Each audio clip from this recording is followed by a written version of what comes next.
They say start a presentation with a joke or humorous pun. Alrighty then. An SQL query walks into a bar, walks up to two tables and says, "Can I join you?" As you can see, that may not be the best way to tell a story. We're going to tell you what is. Let's get to it.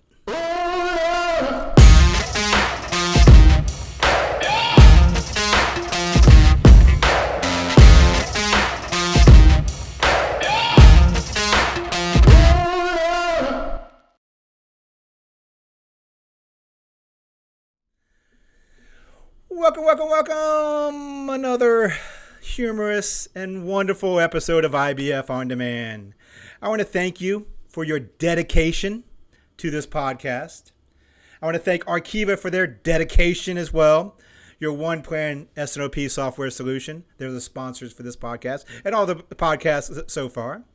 This is a community. Continue to like, share, subscribe, and become a member of IBF if you already haven't as well. Check out ibf.org. Look at that membership opportunities there. There's a lot to do there. Today, we're going to talk a little bit about visualization. We're going to picture yourself on a boat, on a river, with tangerine trees and marmalade skies. Okay, not that type of visualization. We're going to talk about data visualizations and telling stories with our data. There's a lot to do with that, and there's a lot we don't do with that we need to. And by the way, it is data, not data. Unless maybe it's a girl, then it's datos. But that's a whole different story. A little bit of research. 1996, MIT did a research. The brain devotes about 30% of its neurons to visual processing, compared to about 8% for touch and 3% for hearing. Visualization presentations will be remembered 43% more. It's even greater when you try to understand data. Data science, it's a science. 80% is preparing. 20% is modeling. And then the other 10% is trying to explain to everybody exactly what you did. The heart of what we do is data, and we don't devote nearly enough time to it. Understanding it, looking at it, and visualizing it. That's the reason why I wanted to do a dedicated episode full of puns to this topic of data. And with that, I decided to bring in one of the best. Founder of Datacated Academy, Kate is regarded as one of LinkedIn's top voices in data science and analytics. An author, podcast host, Kate's focus is to provide custom LinkedIn content strategy solutions for companies focused on innovating in data science, machine learning, and AI space, and demand planning and predictive analytics as well. I'll add to that. A Dedicated Academy offers training, data analysis on how to design effective and beautiful data visualizations and tell data stories. She is also the founder of and host of the Datacated Conference, which just happened a few weeks ago from when we're recording that. Help me welcome Kate. So thank you, Kate, for joining me. Absolutely. Happy to be here. Yep. And I don't want you to be just Kate. So could you tell everybody what your full name is? Because I'm sure I'm just going to butcher it if I tried it. All right. I won't be just Kate. It's Kate Strachnyi. There you go. So, there you go. And you're with Dedicated. Is your new With company's name Datacated. now? Yes, absolutely. Kate Strachnyi from Datacated. And we're having a dedicated episode to data. So this is an exciting opportunity to have you on. I've been wanting to have you on for a while. I'm glad you could finally join me to talk a little bit about data and visualization of that data. Yeah, absolutely. So, okay. One of the things in our field, we deal a lot with data. They don't do enough with the visualization. So one of the things I want you to talk about is the importance of visualizing that data. Why is it important for other people to understand exactly what we're trying to say or what we're doing with this data? Yeah, absolutely. So I'll start with this. We spend, as data analysts, data scientists, we spend a lot of time collecting data, cleaning data, connecting it with other data sources, and then analyzing that data. And what I call the last mile of that process is the data visualization and storytelling piece. That's basically where I live. Because after you've done all of that work, that hard work, if you can't communicate that data message to the right audience, in a rapid amount, in the right amount of time, then you basically have wasted all that time. So communicating that data story to your audience, I think, is one of the most important parts of that process, because without that, it's wasted effort. So how do you decide what visualization is best then to present? How do we know which one's is the best one? Yeah, absolutely. So I actually share something freely available on my website. It's called the Datacated Chart Selector Guide. It has probably about 25 or 30 different chart types on there, and it tells you when to use each chart. So for example, if you're looking at hierarchical data across a couple categories, you can use a tree map, you can use a bar chart, or if you're looking at time series data, you can use a line graph or an area chart. So there's no right answer, but there's typically a better chart for a specific data question that you can use. So using something like a bar chart to represent time series data can actually end up confusing your audience. It depends on how it's used, right? So there's definitely some rules that can be broken, but more times than not, there is a specific chart that can help you communicate that message better. And the way you decide which chart is best is through experience, but also how, it depends on how quickly it takes your audience to actually get the information that you're trying to tell them. So put 5 different charts in front of your audience with the same data and see which one is communicating that data more efficiently. So almost doing an A/B testing with our visualization then is what we're doing then, huh? Right, not with the whole audience, right? So you can take a sample of your audience and test this with them, but through time, you can first, start with a chart selector guide to narrow it down, but then over time, you kind of just start to learn what looks best, what works best for communicating different data. Okay, so is there any tricks then, or to make the data or insights kind of pop more? Is there certain colors that work best? You shouldn't use, should use, things of that sort? Oh, yes. I can probably spend a couple of days talking about just this. So there's formatting that you can do, and there's a proper color selection that you can work on. So I'll start with the formatting, right? So it's making sure that your text size and font type are legible. Believe it or not, that's important. People need to read the text that's on there. Um, After you've selected the right chart, reducing clutter around the chart. A lot of times we use business intelligence software that can design a bar chart for us really quickly, but it gives us a default chart, right? We can actually take some steps to either increase or decrease the width between bars, or maybe change up the axes or change colors. And I'll touch on color in a little bit, but there are other ways that we can reduce the unnecessary data so we can make the data that we really want to show people pop.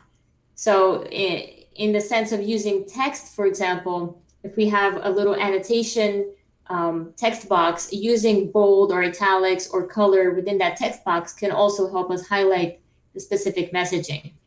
Now, on the use of color, lots to talk about there. I'll touch on a couple of areas. The first one is your data visualization might be seen in black and white, right? Somebody might print it, and you have to basically try and see what will this look like in black and white in case somebody prints it, because a lot of times in black and white we lose all that color, and we can't really tell things apart. Other times we work with people that are colorblind, actually mostly men. 1 in 12 men suffer from red-green color blindness. And basically they see the colors red and green as almost the same. That's another thing we need to account for. That's why most business intelligence software tools have started defaulting to orange and blue, because that's just a better color that you can differentiate if you're looking at contrasting colors. And then, there are just so many things we can talk about in color, but one thing I'll end with on this topic is don't use too many colors. A lot of times we get our hands on these tools and we can add color to just about anything, and now you've got like the whole rainbow on your dashboard, and it looks so pretty because it's so colorful. But if the color is not intentional, it's actually going to confuse your audience. Because sometimes you'll color something green in this chart and something green in that chart, and your audience is like, oh, those two things are probably related. But when all you've done is just, threw color all over your dashboard. So one way to avoid this confusion is to remove all color from all of your charts and then sit there like a painter, an artist, and intentionally use color to either mute some things that are not as important, right? Make them maybe light gray, or then use a bright blue or bright red color or bright orange to actually call your audience's attention to something that you want to highlight. Yeah, I mean, I've seen that before, where someone was presenting a forecast, and they had all these different channels and customers. So they had like 20 or 30 different in a single line graph, all these lines with all the default colors, so 20 different colors, and it was just so confusing. You couldn't figure anything out what it was trying to say Yes. in the visual. And that's what I've seen. A lot of times you can't understand exactly what the purpose of that visual the person's presenting is. I mean, I think that's critical, isn't it? Yeah, Have the purpose absolutely. behind it. Yes, must have purpose. You don't visualize something just because you can visualize something. And sometimes even when you're done with your visualization, again, take a step back and think, what else can you remove? So it's a whole process of removal once you've built it. Do we really need these extra bars that are not really telling us anything? If not, we can remove it as long as you communicate that properly with footnotes or annotations that this data only includes the areas that we really want you to focus on. But it's all about communicating the data message in an effective manner as quickly as possible. You mentioned the text a little bit ago, as far as having the text, bold and things of that sort. Is how much text should really be in our visualizations is important. I've heard a couple different ones. One is assume that the CEO or executive is going to get this without you there to explain it. So it has to be able to explain themselves. But at the same time, when you're presenting it as a slide or in a presentation, text can take away from the visual. So what's that balance there? What do we do for our text narrative of a visualization? Yeah, that's a great point. Just like I mentioned with the use of color, where you have to assume that your data visualization might be printed in black and white, you have to assume that sometimes your data visualization or dashboard will be looked at without your presence. So you can't handhold everybody and say, this is what this chart means. And here is where the trend drips down. So this is where the proper use of titles come in, right? And I feel very strongly about having titles that are the biggest font and tell you exactly what this data visualization is supposed to be telling you. So tell your audience what they're looking at. If you're trying to show your CEO or executive that sales have been trending down because there's one product that's performing poorly, that is your title. Sales are trending down because printers are no longer selling, right? Something like that.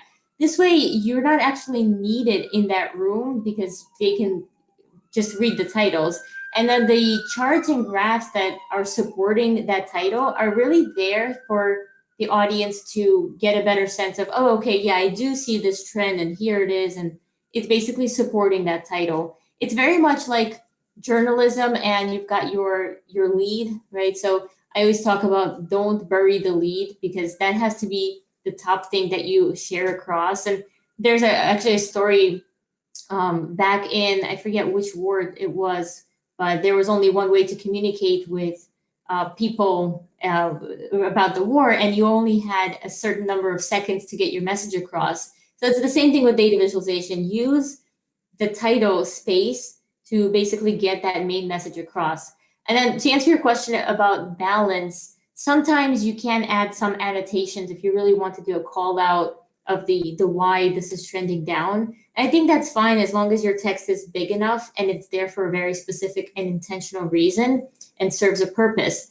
Other times you might want to add text on hover. Now, some of these tools like Click, Tableau, Power BI, they allow you to hover over data points on your mobile device, on your computer, to get additional information. So say there's a scatter plot, you can hover on a specific data point and it'll give you additional information like, oh, this data point is about this product and here's the product ID, the salesperson, whatever that data might be. So you can kind of use that interactivity feature to get more information in there by having people either click on something or hover on something so you're not cluttering that visualization. Your business intelligence tools, they can do a lot for not only getting the data in order, but also for visualization. I see you utilizing them a lot for that visualization then as well. Oh yeah, absolutely. And the beauty of using tools like this is, you know, for some companies, they have weekly reports, for example, right? Your operations report, your sales report. And back in the day, and actually some companies still do this, is they analyze their data, they create a visualization, and they publish it somewhere or put it in a PowerPoint.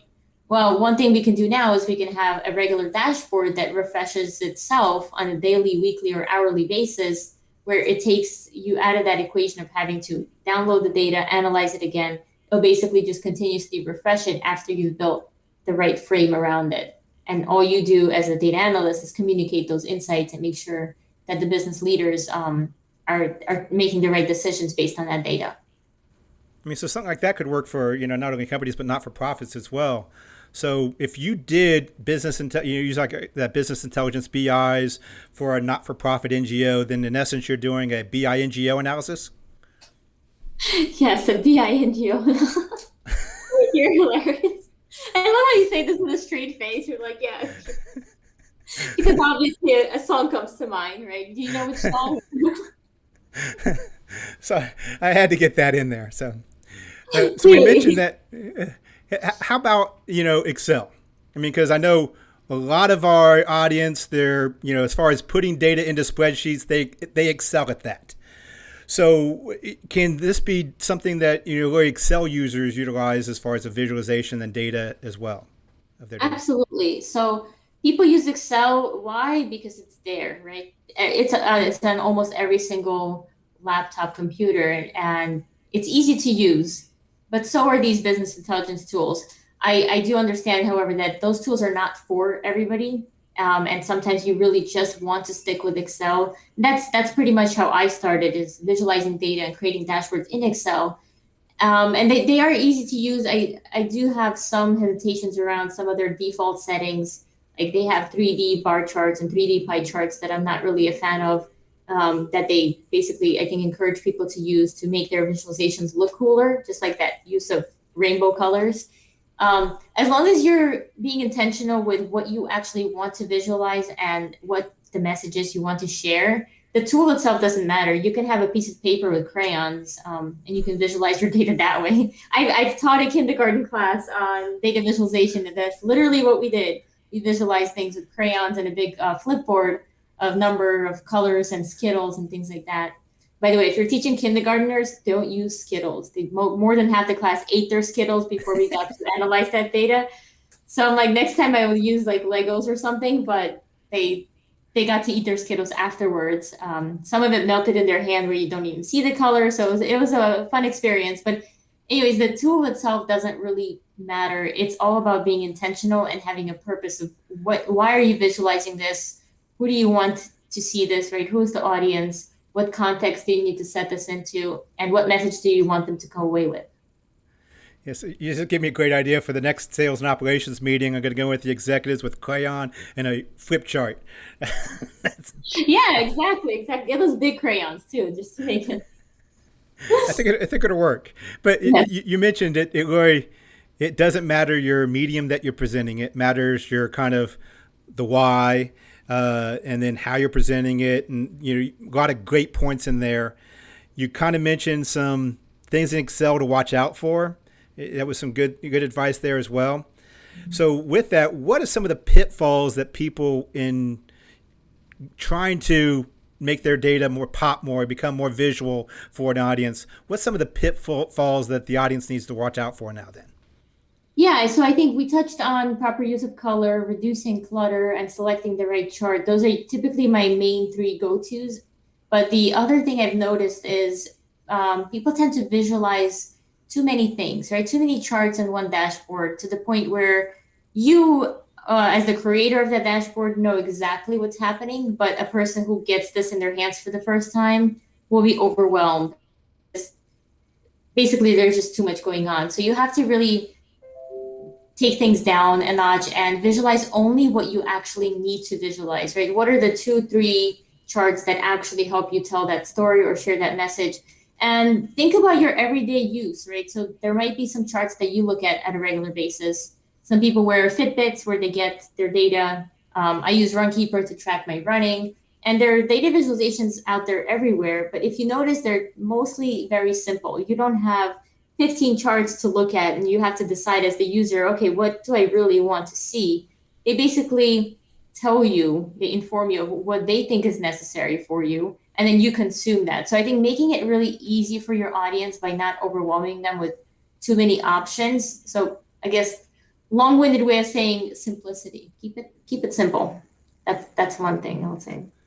So it's good advice is keeping it simple, because I can definitely see I'd probably be guilty of it as well. Is, hey, I got some new tools. I got, I'm going into trying something new. I'm going to try everything. Yeah. That thing. So I can definitely, I'd be guilty of that myself probably. Yeah. So what's the best place then for them to start? So they, what's that first step they need to take? Because a little bit about our audience. I mean, a lot of them are forecasters, demand planners out there. They're presenting a forecast. Mm-hmm. And here's what we did last month. Here's what we're going to be doing going forward. The month after that, here's our forecast going forward. So a lot of forecast data. There's different drivers to it. I'm going to present that. Before it was just a number. I want to go away from presenting that number into showing you what's going to happen. What's some good first steps they should take then? Yeah, absolutely. So I would say a bullet graph immediately comes to mind, because that type of chart can help you visualize kind of where are you now? Where did you say you're going to be? What was your actual forecast? So I actually did a lot of work for budgeting and forecasting in one of my prior roles, and the bullet graph was one of the most popular charts that we would put in front of people because it was easy to recognize. It would basically use a bar chart to show you where you are now, and then a line that cuts at where you said you were going to be. And then it clearly shows you if you've gone over your forecast or if you're really far below your forecast.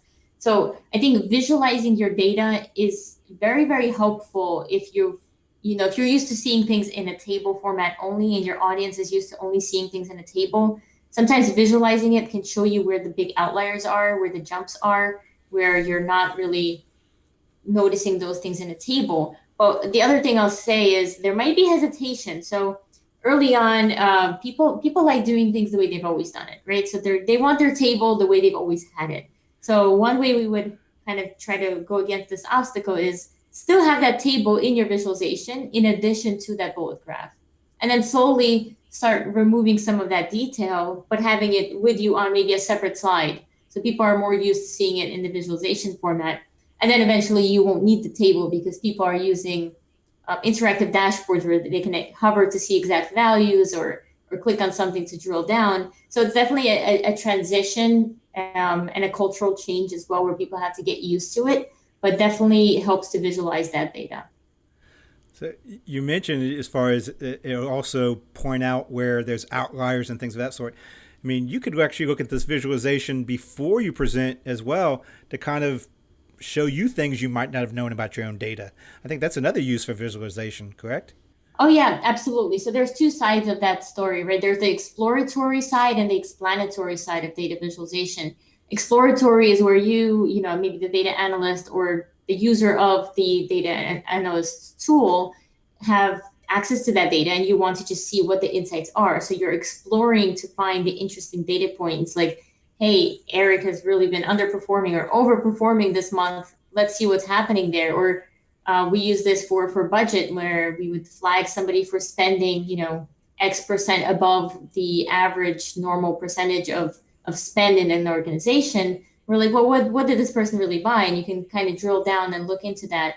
But you can't get those insights by simply looking at a huge spreadsheet. And especially the bigger your spreadsheet gets or your different databases and data sources, the harder that becomes. But once you put all that together, you can visualize it and actually get those insights. And then we go over to the explanatory part where we basically show people the why this is happening. So that's where you're using the prettier data visualizations, where you're really taking the time to find the right chart and the right colors and the right text size and font types and all of that good stuff. On the exploratory side of things, it's just for you, right? Or maybe your small team. So it doesn't matter as much, those visual best practices, although there's some that still will have to take place. You don't really have to take that much time formatting those. So I think we only have time for another question or so. I mean, you mentioned so far, you mentioned you're a storyteller, an artist, a journalist. I mean, that's the three things I've heard so far that you've Designer, referred to. yeah. Designer, so I mean, wear multiple hats, and a lot of them are creative type hats. And a lot of people are struggling with that from an analytics world. People in data science, people in demand planning that are very analytical, they struggle with some of that artistic visual side of it. How can you help them? What kind of resources do you have available to them to be able to help out with so they can improve that visual side? Yeah, absolutely. So I personally have the Datacated Academy available where I have on-demand courses where people can basically learn either how to use some of those data visualization tools like Tableau, Power BI, and others, and a course on storytelling where we actually cover how do you tell a story with data, what are those visual best practices, what are some best practices for use of color and chart selectors and all that good stuff. But if people don't want to go down a whole a course side of things, the simplest thing you can actually do is Google images dashboard, right? So let's say you're putting together a forecast dashboard, literally put those words, forecast dashboard, and like something that says great or something, and click on images. You'll be overwhelmed with so many different examples of what looks good. And then basically take a tool of your choice and try to recreate something. That's what I did early on. This is how I learned all those best practices. In addition to reading books and taking some online courses myself, I basically just kept looking at what good looks like and taking a combination of maybe 15 different dashboards and charts and putting my own spin on things. But that's where your creativity can also come from. Is it's not necessarily copying, but it's looking at what good looks like and putting your own spin on it. Great. So thank you very much. I mean, I learned a lot in this. Hopefully everybody else does that checks out the Dedicated website as well and checks out some of the resources you have available. May have you on again sometime, talk about that exploratory part of it, because I think that's equally as important. And I think there's a lot of information we can unpack there as well. So I said I've learned a lot. I learned that a lot of us are colorblind. I got my red shirt on here. Hope you like it. It looks great to me. What's that little man doing there, by the way? Yeah, my little guy for St. Patty's Day here, So, well, I want to thank you very much. I said it was very insightful. And I think there's a lot of information to challenge the audience to get out of your comfort zone and start painting some pictures. Absolutely. Well, thanks for having me on your show. Thank you for being here. Data visualization is a graphical representation of your information and data. And I said, we don't give far enough attention to what we need to do with that. Data visualization is really the key to understanding exactly what is in the data before we do anything, understand what the data did, and telling a story with it. It enables decision makers to see the analytics that we're trying to create and present them visually. It helps us grasp difficult concepts, not only the audience, but us as well sometimes. We can identify new patterns. Because of the way the human brain processes information, using charts and graphs and visualizing large amounts of information is not only easier, but it's also perceived as to be more of the truth. People see it visually, people recognize it, and will accept it more so than if you just present the numbers. There's multiple uses for it. I want to just you to remember three main uses for it. Number one, it helps us identify relationships, patterns, and anomalies. There's an extensive amounts of complex data out there that we're starting to try to use. It helps us make sense of it. It helps us recognize the parameters that are highly correlated easier by being able to visualize that data ahead of time, especially if you have multiple features. I mean, you're not going to throw in 30 different features or drivers into a model. This helps you identify a lot of times which ones to be able to highlight and which ones to focus on. Sometimes in our modeling, we can see outliers. Guess what? We just had this COVID. We see some outliers. Visualizations help identify some of those outliers. It allows you to see information faster. You're able to see large amounts of data clear and concise ways. So your brain processes information a lot quicker visually than you would just a table of data. So you can visualize things quicker. You can draw conclusions faster on information, and you can address problems quicker as well. And number 3, helps you tell a story. She mentioned that, we're storytellers. She mentioned the artist. She mentioned the journalist. We're all those things. You're going to communicate those insights to others. You need to be able to explain it to others. Visualization helps you explain that. Using charts, graphs, and other visual impacts, it's more impactful in representation of your data. It's engaging, and it gets across the message better. And perception of the presenter is being better, more concise, clearer, professional, interesting if you use visualization in your presentation. So it's imperative that we look at our data not as this is how we're going to model it, not as this is the data sources we're going to use, and here's our forecast projection going forward. Those are all units. Those are all dollars. Those are all numbers. Those need to be able to be translated into visualization, both before you look at it, while you're doing it, and then most importantly, telling a story at the end visually as well. I can see from this that we are at the end of another IBF On Demand podcast. I am Eric Wilson. Check me out at eric@ibf.org, eric@ibf.org. We've sorted and filtered through the information, presented it in a clear format, and in closing, what do you call a file of sorted data? Information. Now you can see why I don't tell jokes and do this podcast instead. I'm Eric Wilson. Don't forget to tip your waitress. Find me at eric@ibf.org. Thank our sponsor, Arkiva, your one-plan S&OP software solution. Check them out and learn more as well. Don't forget to become a member, ibf.org. A lot of research articles, more information there as well. And it's mandated. One more thing I need to say. Don't forget, wash your hands.